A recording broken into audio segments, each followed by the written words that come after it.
Executive Director, leader of East Initiative.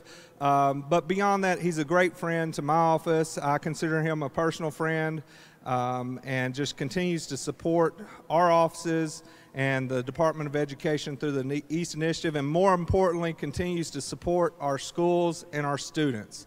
And so, Matt, I'm going to turn the floor over to you. Thank you. It's yours for about 15, 20 minutes. If you need longer, we can adjust. Thank you, Anthony. I won't need any more than about an hour and a half.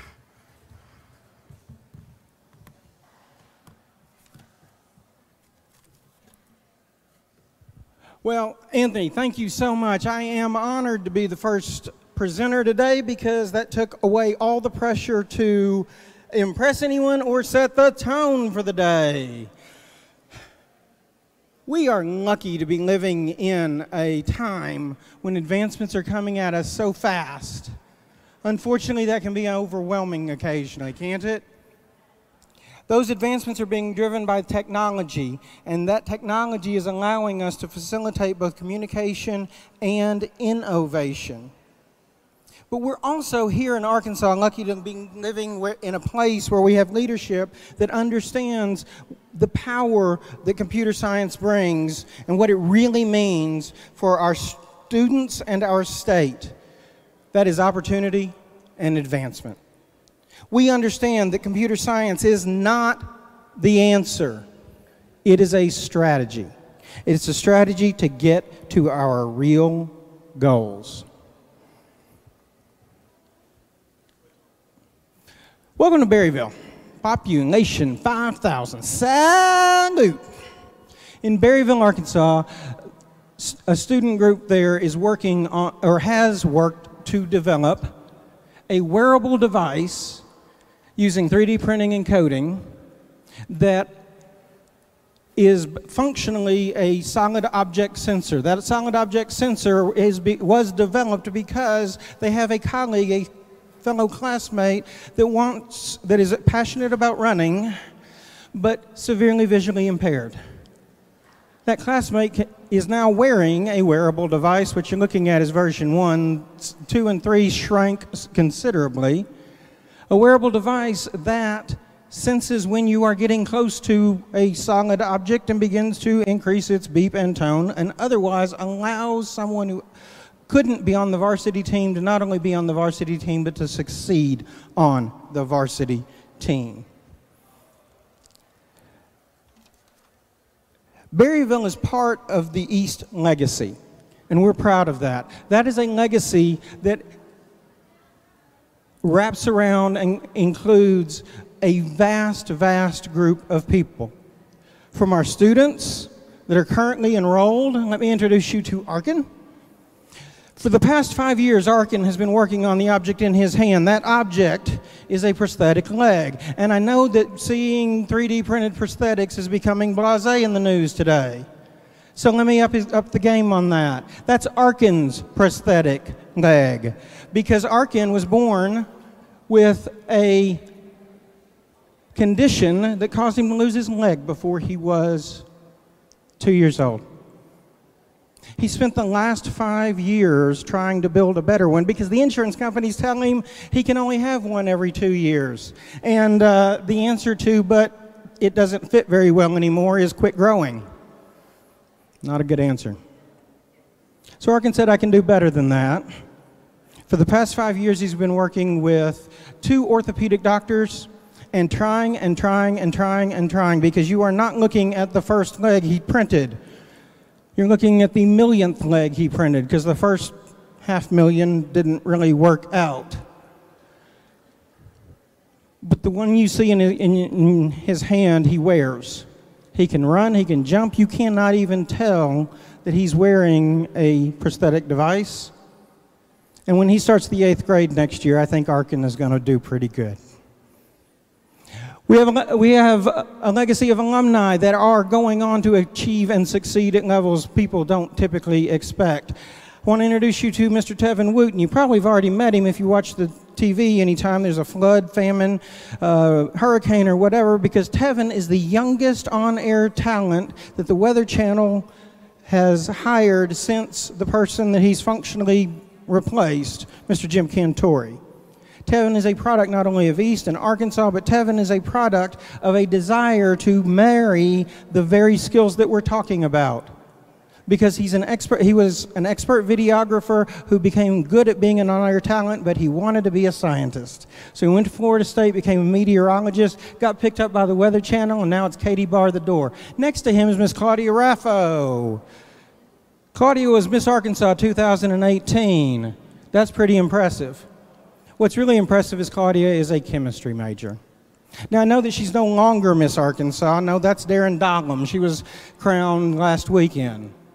It's okay, because Claudia was able to pass her crown to another East alum who's going into pediatrics. That's 2 in a row. That's pretty cool.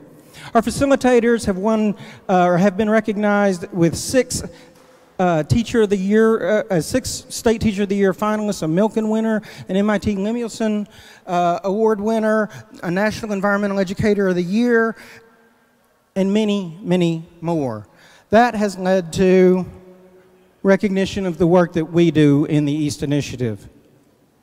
2 years ago, we went to Silicon Valley, the home of innovation in computers, right? We were one of 4 national STEM innovators. And we were the only one that wasn't from California. I didn't think anything really innovative that happened didn't happen in California. What does it mean when California is looking to Arkansas to see what comes next? All that work culminated last year when we were named by Arkansas Business as the Nonprofit of the Year, and there was quite a celebration in the East household among the East family. Now, don't take my word for it, though, because I'm paid to brag on me, and I'm paid to brag on East. Let's see what our kids have to say about it.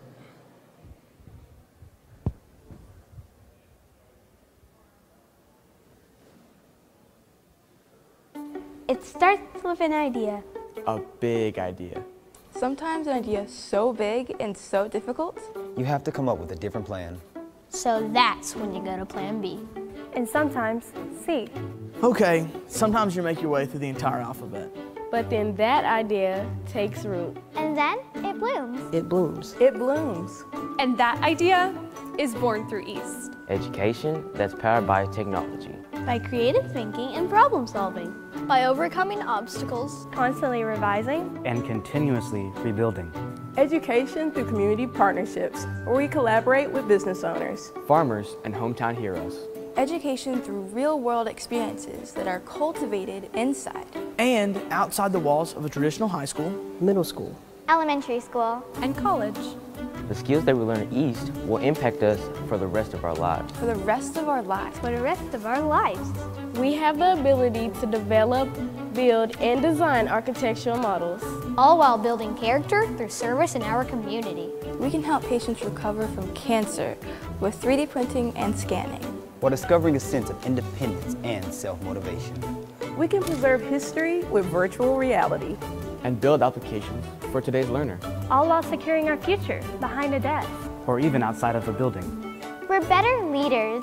better communicators. Better problem solvers. Because we care. We care. We care about what we're learning. And we're empowered and driven by what we're doing. Because East isn't just an education. It's an experience. And it all starts here. When we get that up on our website, it's going to sound a whole lot better. What's really impressive to me is our alumni. Wrote, edited, and directed, gathered the students. It's a humbling work. How do we do that? It's built on 4 very basic common sense ideas that we call the foundations of what we're doing. The first is it is technology driven. There are over 65 different pieces of technology in the East classroom, but those technologies are put to use in the service of others. That is where that community service component comes in. You want to build citizens, you give them something to do from an early age and let them become a contributing member of their community. And then you let them lead. All of the East projects are led by the students who naturally work together with their community partners, their administrators, their facilitators, other East students in a collaborative learning wraparound that creates honest to goodness magic. It is also built on a network of what will be about 270 schools when the school year starts, 600 administrators and facilitators who are busy facilitating and overseeing the work of 25,000 students from third grade to college, and a network of 2.5 million estimated alums that have gone through the program that are doing the most incredible things. So how does that fit? A lot of people ask that question to me. How does this fit into what we're doing? We believe that the East way of doing things helps to fill the pipeline, but it also helps to address the problem that the pipeline suffers from occasionally. We are the funnels on both ends. We're the funnel that attracts and allows students to get in and try things without the pressure of having to take the big test, because the big test is, do you want to do it? Without the pressure of failing at something, because failure is actually not succeeding yet. We allow students to try and experiment and put it to application so that when they find their passion, they can fall into those CS areas of coding, app development, computer engineering. They can fall into those curricular areas of reading, writing, and arithmetic. They can become scientists and engineers because they already speak the language, they already have experience in it, and they don't need the first paragraph in the book that says, coding is, and here is who uses it, because they've already done it. And so they walk in ready to succeed, ready to get those fundamentals that you need, because you're not going to learn everything you need to know just by trial and error.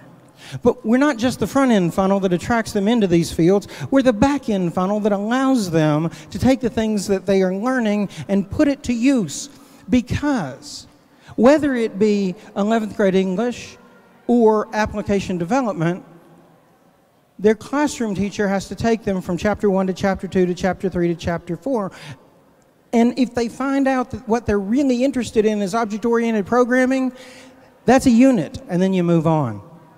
East allows them on the other end of that funnel to take a deep dive and spend their time doing that thing that they found their passion in and become specialists. When they become specialists, what do? Two more quick examples. Southside B branch, population, I don't know, but it would fit in this room. Students there are working with occupational and physical therapists and they have developed virtualized OT and PT programming so that those therapists working with real people are using virtual reality as part of the therapy regimen. If that's not impressive enough, take you to North Little Rock, where at the middle school, the students are using tools as sophisticated as hammers, saws, and drills. And if you really want to see brave educators, hand a 6th grader a saw. Those 6th graders are also using programming and coding because the irrigation system is set and has been built by them to monitor and irrigate. And when the row crops need it, because they're either dry or they're lacking nutrients, the carrots will tweet you and say, hey, somebody come help.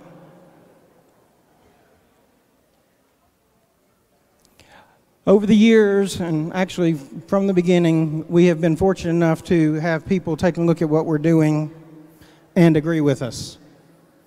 We have seen a diversity of research that shows that East is good for every population and is an attractor for populations that are very often not drawn into the CS fields, particularly our young ladies and our underrepresented populations. It prepares students for what comes next in work, college, and the military. It increases test scores, and if nothing else, The last year that we have complete numbers for, we'll release last year's numbers as soon as we have finished chunking them. The last years we have complete numbers for East students had a $66 million economic impact in the communities in this state alone. $66 million. What'd you do in the 4th grade? That's the fancy stuff, but these are the outcomes. This is what East and this model can bring to our students and to our communities. And guess what? Every time higher ed, business, and government get together and talk about what schools should do, this is it, right here. These students live in a world that they are creating and are prepared to go and succeed. Now, I grew up in an 8-bit world, okay? When all my Pac-Men died, I had to start over at level 1 until I discovered the cheat codes. Turns out, somewhere in that programming, you could get infinite Pac-Men, or you could start at level 10. But that's not cheating. That's understanding the system and taking advantage of what is built into it.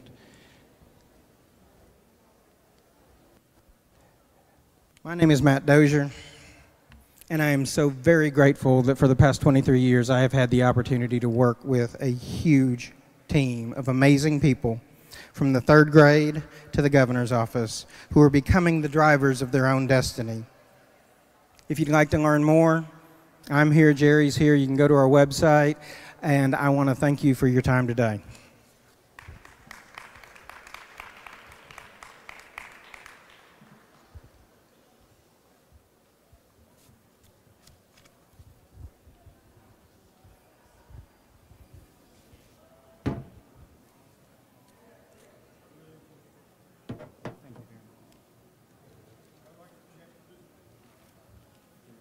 Let me get off of here so I don't get in trouble.